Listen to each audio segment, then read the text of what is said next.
writers, Miranda Darrow here with my recommendations of what you should pack when you go to a writing conference. Hooray! You're going to a writers conference. How fun! I've been to dozens by both flying and driving and have a great packing list to help you prepare for your next in-person writing conference. If you're attending a conference online, that's awesome too. I love those, but this packing list won't be super helpful if you're staying in your own house for the experience. I'll probably make a different video another time about best practices for participating in online writing conferences. But today, we're going to focus on going to an in-person writing conference and what you should bring with you. Here's my writing conference packing checklist. The first consideration is what you should bring to wear. And part of this depends on how formal the conference is. Some of them will say in the conference brochures if they're business casual or casual, and part of it will depend on where you're at in your writing career. If you're speaking, presenting a workshop, or appearing on a panel, you will want to dress professionally and consistent with your author brand, at least for any events that you will be speaking at or featured.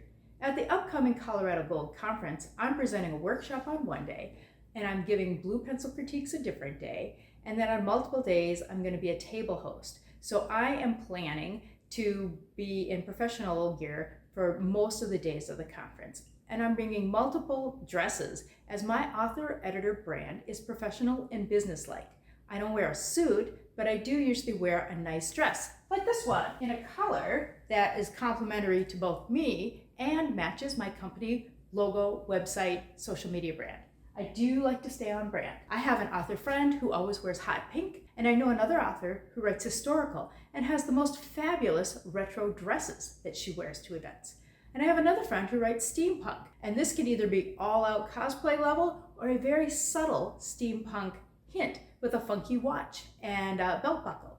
If you're just starting out as a writer and you're there to learn, you can dress like a student in nice jeans or leggings, but do remember that you're there to meet people and make connections, so you will want to make a good impression. If you're pitching to agents or acquiring editors, show them that you are a professional by dressing neat, clean, and consistent with your genre and author brand. I wouldn't come in a costume as my characters, but leave your ratty t-shirts and sweatpants at home. Come dressed to impress. Next up, always bring a sweater or dressier sweatshirt or other jacket because you will want to dress in layers. Hotel conference rooms are notorious for being too cold or too hot, and the conference may not have any ability to control the temperature. I always like to bring just kind of a plain black sweater that would go on top of pretty much anything I have to wear. Read through the conference agenda and see if there's a theme night or party and bring appropriate attire to that too. I have been to conferences with pajama parties, which prompted me to buy an actual pair of pajamas because I wasn't willing to go out in public in anything that I wear to bed usually. Cosplay events, themed parties like pirates, Mardi Gras, fantasy, cowboys. Last summer, I wore this dress to an event that had a Barbie theme to it, and it worked out well. I usually wouldn't wear hot pink, but it was approximately 1,000,000 degrees in that hotel, and I was glad to be in something sleeve-free and spandex, because I was a Minnesotan turning into a puddle. If you're not presenting or pitching, jeans or leggings and a decent quality t-shirt will work fine at most conferences. Booked themed shirts are always a hit. There are several online stores that offer them. I am partial to Piper and Ivy, and I love their book of shirts, including the one I'm wearing right now, and also ones like this. They're adorable book-themed shirts. If the conference includes a formal dinner, often paired with an award ceremony, bring something nicer than jeans or leggings and a t-shirt. There could be dancing, there could be mingling, so I usually try to bring something with a little bit of sparkle for some of those too. Let's talk about shoes. You will want something dressy, something that you can walk in that still looks nice, and something for the travel back and forth, which I wear for tennis shoes. So I usually bring 2 pairs of black sandals, one with heels that are dressy and ones that are flat, especially if I've already had it with wearing high heel shoes for the day. And for my travel days, I wear my Skechers and always layers like an onion. So I always bring like a lightweight sweatshirt too. And I always bring a swimsuit. I never know if I'm gonna need it or not, but it's better to have it than not. What else do you bring to the conference besides clothes? Let's talk about food. If there's a specific beverage or food that isn't easy to find in a hotel, bring it with you. I always drink unsweetened iced tea in the morning as my caffeine, and that's not generally provided, even at a catered breakfast. So I bring mine along and I stick them in my suitcase, along with some protein drinks and usually a couple cereal bars. I'm particular enough about my food that I also go online and search on maps for the nearest pharmacies, convenience stores, grocery stores if there's any nearby, restaurants where I know that I can get something, so I know what's available within easy walking distance. I always pack my folder with all of my conference information, travel, hotel, and the agenda with my first and second choices for which workshops I want to do. And this all goes in my carry-on, not the packed bag. I recommend you check a bag unless you plan to wear the same outfit and not get any books. Oh, have I mentioned? I like to bring a lot of stuff that I give away because then there's more room for books. When I'm at the conference, I usually don't have a car, so I print out a map and circle places where I can get food and toiletries and other stuff. Like my trip to Chicago last year when I realized I didn't have a mouse for my computer and I needed to find the nearest place that I could, and there was a CVS right across the street. Speaking of food and meals, if you're a picky eater or a person on a limited diet, which is more people than not, honestly, plan in advance and figure out which meals will be included in the hotel and which ones are going to be on your own. Because often at a writers' conference, what you want to do is meet up with other writers and go out to eat together. And when groups are looking for someplace to go, if you already know some places that'll have food that you want to eat, you can suggest that. The point of the conference is to meet people and meet some people who want to eat what you want to eat, and you can just go like that. If you're low carb like me and would rather not end up at a pasta place or a pizza place, which was half the places in Chicago, have some other options in mind. And I ended up going to a seafood place with other people who are also low carb.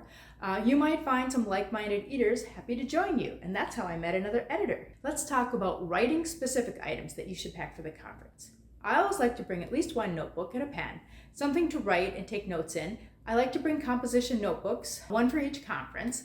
And then I have a section where I put notes for all the sessions that I go to, but then I also pick some other pages, usually near the back, where I write down name and contact information for people that I meet. If I'm pitching at a conference, I leave a lot of space for this, and I put my notes for who are the agents and acquiring editors that I am pitching to. You may be able to pick up a notebook or two while you're there, but not always. And you'll most likely get a handful of pens in the conference swag bag or at the swag room, but bring at least one just in case so that you can take notes while you're waiting. Those hotel pens are not always the smoothest, and not all hotels are even offering them anymore. They're not great for taking copious notes. But I date myself. Many writers these days take notes on their laptops, tablets, or phones. If that's you, make sure that you bring your charging cords. And it's not a bad idea to bring an extension cord if you think that you might need one during the day. Sometimes there's a limited number of outlets in the hotel conference rooms, and so you want to scout it out and get a seat that's along the edge where they're against the wall if they don't have a lot of outlets available. Stick your extension cord in your tote bag if needed. I've used my extension cord more than once at conferences. If you're presenting, bring a thumb drive that's got copies of your presentations, HDMI cables to hook up to a projector, and I've even brought a portable projector. You wouldn't think that you'd ever have to use it, but there's been twice where they've asked me, do you really need it? And I brought it along in 2 different conferences. I've ended up using my own projector. Make sure you've got batteries for your mouse. And it's always a great idea to see if you can get into the room where you're presenting your workshop on the first day so you can do a tech check. I have never regretted requesting a tech check. Bring your business cards. There's a fair number of business cards that still get exchanged at conferences. And on your business cards, you should have all your social media and your website, but you don't need your address, and I don't even put my phone number. This is a great way to connect with other people who could be critique partners and other readers that you want to mingle and network with. If you're a published author or a vendor of services to authors, bring your swag. You might participate in a giveaway arranged in advance with your books, pens, bookmarks included in the conference swag bag. Many conferences have a bag that you get when you check in that's got all kinds of goodies, including books and materials. If not, there's often a room or some tables where people leave swag behind for others to peruse and pick up. I usually bring composition notebooks with my company's logo and sticker on them. If you see me at a conference and you mention you saw this video, say, oh hey, can I have a notebook? And if I've got one, I'll give them to you because they're there for marketing. I'm there for marketing. And so I'd be happy for you to walk around the conference with a notebook with my sticker on it. I usually keep one stack of them for people who attend my workshop and who are bold enough to answer the questions as a prize for their workshop participation. But I've usually got another stack to hand out to people that I meet. And hey, free notebook. The best part about packing swag and also food is that you don't bring home, is that it leaves room in your suitcase for books. Now, they're heavy, so watch your suitcase weight and pack your books near the top so that if you get to the airport and your bag weighs more than 50 pounds, you can pull and stick them in your carry-on, stick them in your pockets, stick them in your hood of your jacket, whatever you need to do. Get a plastic bag so that your suitcase makes it under 50 pounds. If necessary, if you've got a whole lot of books, check out where the nearest FedEx is so you can ship them home. That is, if your conference doesn't have a shipping vendor on site. Some of them do. Should you pack a book? Well, of course, you're going to be traveling there and you might need some downtime too. I'm usually in my room by 9 unless there's mandatory fun. So I do like to have a book or two with me, but don't bring a ton because you'll probably also be getting books there. If you're pitching, you can bring like one version of your book, but do not expect to be handing out your manuscript to people. Do not bring copies of your manuscript. You should also, if you're pitching, bring along your rehearsed pitch, a 5 to 7 version for the long formal pitch and a shorter 30-second or less elevator pitch in case you are in a casual conversation, not a formal pitch. Do not ever pitch anybody in the bathroom, but if you're sitting next to them at a table or if you're actually in an elevator with them, feel free to give them a 30-second pitch, especially if they ask you, what are you working on? You should also bring your own little mini pharmacy. Some Tylenol, allergy meds if you need them, Band-Aids. Just fair warning, there could be a fair amount of walking, and if you're wearing heels, you could be wishing for some Band-Aids for the back of your feet after day one, so it'd be good to have them so you don't have to buy them at the overpriced store in the lobby of the hotel. If you're bringing makeup, remember to bring makeup remover and cotton discs and Q-tips, because I hate getting makeup on the white hotel washcloths. It makes me think of Tammy Faye Baker with my face coming off.